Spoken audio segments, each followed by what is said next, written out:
the LEAP study, it stands for the Learning Early About Peanut Allergy, I think jolted allergists more than anything.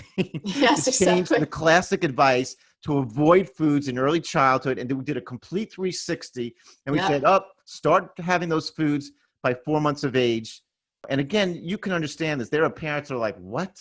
I mean, I'm exactly. petrified. I have an older son that's peanut allergic, and I'm going to start feeding my younger one peanut. Exactly. So I want to ask you, we're going to bring up some things here, but how do you find, do we proactively and practically get this out to, especially pediatricians who are taking care of these patients? A lot of times they're not even at an allergist's office yet, so That's right. that they become aware. How are you working at Stanford, maybe with the other doctors there, getting the word out that advise your moms and families to get these foods in early? Yeah, it's an excellent question. I'm so glad you're bringing it up because it is counter to what we had learned 20 years ago. And again, like I said, the well-meaning group of people worked with a very small amount of data. What was happening was, unfortunately, we see small blips of rises of food allergy in the 1940s, then in the 1960s, a little bit more. Then in 2000, they put out those guidelines, well-meaning individuals. In the year 2000, the American Academy of Pediatrics said, avoid all those foods.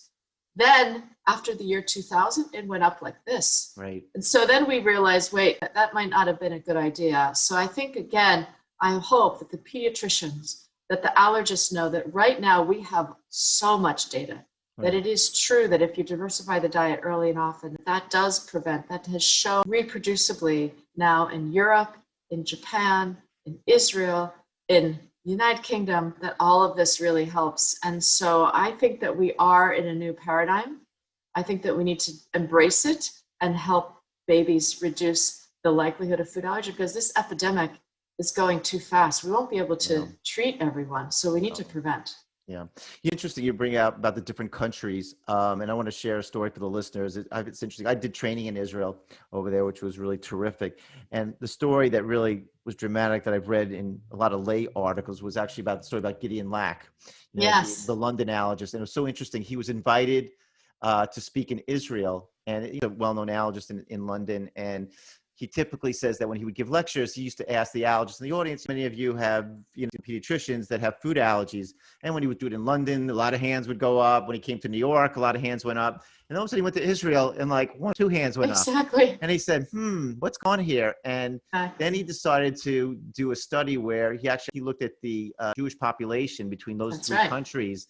And he saw that there was a dramatic difference. And again, he got the aha moment when he was talking, I guess, to the Israeli mothers, pediatricians, that they were all eating this snack called bamba. We're eating Cheerios. They're eating this thing that's got like sesame seed and peanut in it.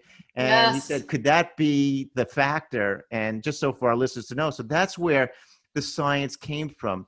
I want to ask your opinion. I don't know if you've been recommending this or not. I was watching, one of my favorite shows I used to get to watch a lot was Shark Tank. And one day I was watching on a Friday night, and there was this company called Ready, Set, Go.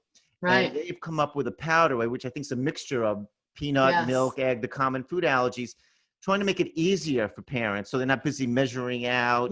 What do you think about that? Do you think? Great question. First of all, we do write a lot about Gideon and his whole history in the book to explain how did we get here. It was really good. So I think these stories are so important to explain how discoveries are made. And, So Sue learned right away at Stanford, and Gideon was a good colleague, that I didn't want to just think about preventing peanut. I wanted to prevent everything. I was treating multiple food allergies. So I had parents that were having children that those babies were not food allergic yet, but they always were asking me, what should I do now? And as a protein chemist, I knew that you should be able to prevent any food, not just peanut, but if you put it into the food item for that infant early and often, you should be able to prevent that specific food allergy. So that's exactly what we did.